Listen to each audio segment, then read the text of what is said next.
Gua Selomangkleng merupakan situs sejarah di Kediri, Jawa Timur. Menurut masyarakat setempat, gua ini digunakan oleh Dewi Kili Suci yang merupakan Sri Aji Jayabaya, masih 7 tempat pertapaan Soekarno untuk mendapatkan inspirasi kemerdekaan Indonesia, yang merupakan tempat mistis buat mencari wangsit oleh Bapak Proklamator Indonesia, Bung Karno. Assalamualaikum warahmatullahi wabarakatuh. 7 tempat pertapaan Bung Karno terkenal angker ada di Jawa Timur. Pertapaan bukanlah hal asing lagi bagi bangsa Indonesia. Salah satu sosok yang sering bertapa adalah sang proklamator, yakni Bung Karno. Masyarakat Indonesia menganggap bahwa beliau sering bertapa di tempat sepi untuk mendapat inspirasi mengenai kemerdekaan Indonesia.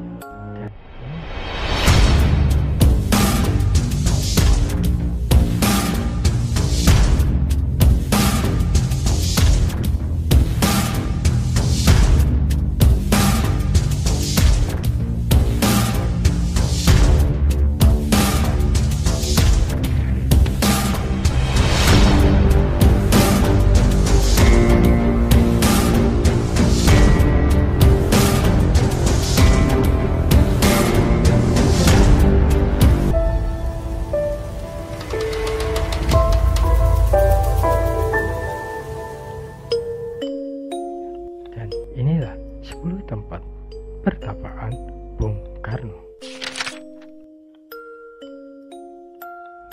Gua Istana Banyuwangi.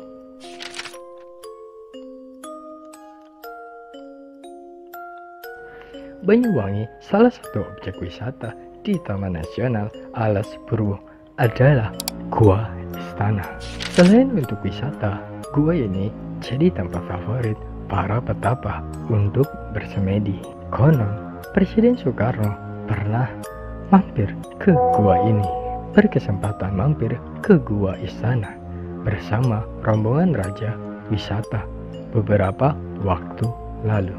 Untuk menuju gua ini, kami harus trekking sejauh 2 km dari pos resor Pancur melewati hutan bambu. Suasana masih sangat alami hingga terdengar suara aneka burung yang saling bersahutan. Setibanya di Gua Istana, kami masih harus mendaki puluhan anak tangga. Seketika bau dupa pun terasa begitu menyengat di hidung. Usut punya usut, rupanya Gua Istana adalah tempat para petapa untuk bersemedi. Gua Istana bisa dibilang sebagai tempat wisata ritual. Banyak umat Hindu Bali yang datang ke sini untuk bersembahyang. Selain itu, ada juga kelompok-kelompok tertentu yang datang untuk bersemedi dari Sumatera, Jawa, dan Kalimantan. Makanya, tak heran ada banyak dupa dan bekas kardus atau koran-koran yang dipakai sebagai alas bagi para petapa. Menurut keterangan Eko, para petapa yang bersemedi di sini adalah untuk memohon kepada Yang Maha Kuasa untuk rezeki dan kesehatan. Tak hanya itu, ada juga yang bersemedi untuk menambah ilmu. Namun saya heran, mengapa gua ini dinamakan istana? Menurut cerita dari masyarakat setempat, awalnya gua ini dipakai oleh orang-orang istana negara untuk bersemedi. Bahkan konon Presiden Soekarno pernah datang ke sini, ungkap Eko. Saya hanya mengeringitkan dahi mendengar penjelasan Eko. Namun, Eko kembali menegaskan bahwa hal tersebut adalah cerita masyarakat dari mulut ke mulut. Tidak ada bukti peninggalan Presiden Soekarno dan tidak tertulis dalam literatur buku sejarah. Eko pun menyilakan saya untuk percaya atau tidak percaya. Sejak tahun 1990-an, Gua Istana mulai ramai dikunjungi. Apalagi saat bulan-bulan ini, yaitu bulan Suro. Bahkan sampai ada yang bermalam di sini, ucap Eko. Saya pun memberanikan diri untuk makin beranjak ke bagian dalam gua. Lembabnya udara dan bunyi kelelawar membuat bulu kuduk berdiri. Saya kemudian menyalakan senter untuk penerangan. Bersama rombongan, kami mulai melihat-lihat isi dalam gua. Selain itu, makin banyak kardus-kardus dan tikar yang dijadikan alas untuk bersemedi. Satu pemandangan di dalam gua yang bikin kami kaget adalah kursi dari kayu di bagian tengah gua. Kursi itu dibuat oleh umat Hindu Bali sebagai sarana untuk meditasi. Mereka menyebutnya altar. Gua istana memang tidak terlalu besar. Kami pun menyudahi berada di bagian dalam gua. Gua ini terkenal mistis dan angker hingga saat ini.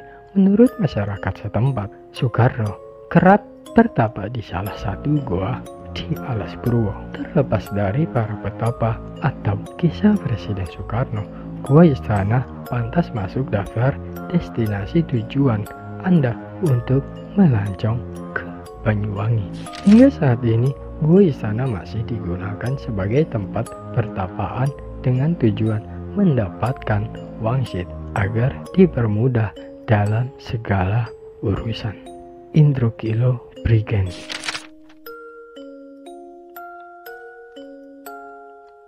Pertapaan Indrokilo merupakan salah satu saksi sejarah perjalanan negeri Indonesia ini. Sebuah tempat yang banyak digunakan untuk orang bersemedi dan jumeneng atau nyepi, yaitu mengasingkan diri dari hal yang berbau duniawi untuk mendekatkan diri kepada Sang Pencipta.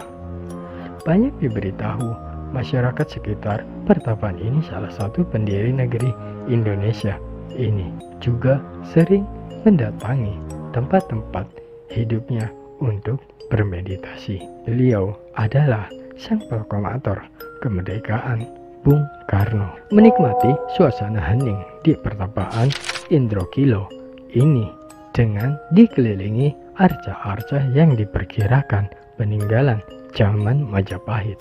Selain itu, menggulirkan rasa tenang, juga terselip perasaan kagum dan prihatin. Pasalnya, tempat-tempat yang menjadi saksi sejarah ini dengan nilai seni dari peradaban yang tinggi tampak kurang terawat. Reruntuhan bangunan yang diperkirakan hampir di semua tempat di kawasan ini. Mungkin kita pernah mendengar tentang Padepokan Gunung Ringgit. Reruntuhan bangunan yang diperkirakan hampir di semua tempat di kawasan ini. Mungkin kita pernah mendengar tentang Padepokan Ringgit. Dalam cerita-cerita pewayangan, mungkin tempat inilah yang diceritakan. Yang memperhatikan penanganan langsung terhadap warisan nenek moyang ini. Meski Indrokilo dijadikan pusat agama Bunda Jawi Wisnu. Menurut sejarah, Indrokilo Prigen biasa digunakan Soekarno untuk menyepi. Sementara masyarakat setempat mengaku bahwa Bung Karno melakukan pertapaan. Selain itu, Bung Karno juga mendapat pusaka yang digunakan untuk memperjuangkan kemerdekaan Indonesia. 3. Tempat Selomangkleng, Kediri. Gua Selomangkleng merupakan situs sejarah di Kediri, Jawa Timur. Menurut masyarakat setempat, gua ini digunakan oleh Dewi Kili Suci yang merupakan Sri Aji Jayabaya yang sekarang dipercaya menjadi Nyi Roro Kidul. Gua ini digunakan oleh Soekarno untuk bermeditasi dan memikirkan keadaan Indonesia. 4. Alas Kotonggo Ngawi.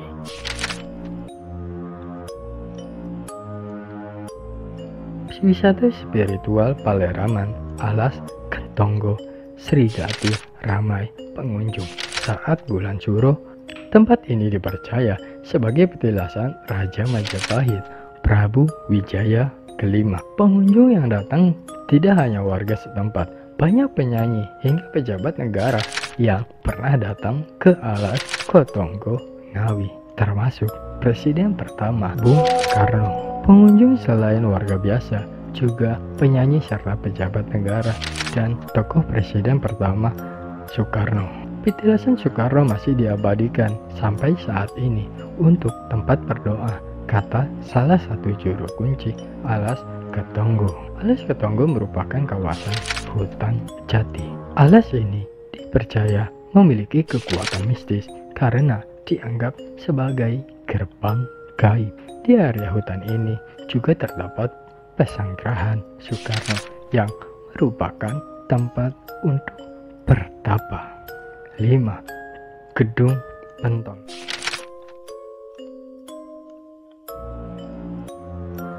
Gedung Bentol itulah nama gedung unik yang terletak di Komplek Istana Cipanas, Cianjur, Jawa Barat. Selain bentuknya unik, Gedung Bentol pernah berfungsi sebagai tempat semedi Presiden Soekarno. Disebut Gedung Bentol lantaran seluruh tembok luar bangunan itu dipenuhi dengan bentol-bentol yang dibuat dari semen yang dibentuk mirip batu-batuan. Presiden Soekarno sering mencari inspirasi dan meditasi di ruangan ini, ungkap Kusnadi sembari menunjuk Gedung Bentol.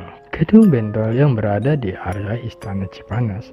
Gedung ini pernah digunakan oleh Soekarno untuk membuat naskah pidato yang bisa membangkitkan rasa nasionalisme bangsa Indonesia. Areanya yang sunyi dirasa cocok bagi Bung Karno untuk melakukan semedi. 6. Gua Ratu Cilacap.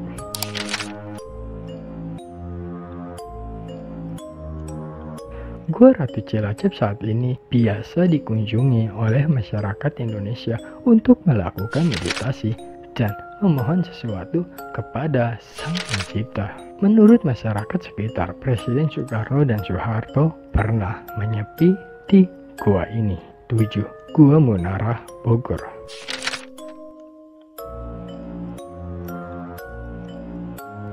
Selain Sultan Maulana Hasanuddin Banten, Gunung Munarah di Kampung Sawah, Kecamatan Rumpin, Kabupaten Bogor, Jawa Barat juga menjadi petilasan Presiden Indonesia pertama, yakni Presiden Soekarno. Menurut warga Kampung Sawah, karena selain gua petilasan Sultan Maulana Hasanuddin, di Gunung Munarah pun terdapat gua petilasan Soekarno, Presiden pertama Republik Indonesia. Letaknya berada di sebelah kiri dekat pos keamanan jalur pendakian Gunung Munarah. Tempat pertapaan Soekarno yang terakhir adalah Gunung Munarah. Tempat ini dianggap sakral dengan bukti adanya titik yang sering dijadikan tempat untuk bertapaan. Demikian informasi 7 tempat pertapaan Soekarno untuk mendapatkan inspirasi kemerdekaan Indonesia yang merupakan tempat mistis buat mencari wangsit oleh Bapak Proklamator Indonesia, Bung Karno. Demikian informasi 7 tempat pertapaan Soekarno untuk mendapat inspirasi kemerdekaan Indonesia yang merupakan tempat mistis buat mencari wangsit oleh Bapak Proklamator Indonesia, Bung Karno. Oke, gimana tuh menurut kalian? Komen di bawah. Sebelum kita berpisah, jangan lupa klik tombol subscribe, like, dan komen agar kalian tidak ketinggalan video terbaru di Bariman Story. Assalamualaikum warahmatullahi wabarakatuh.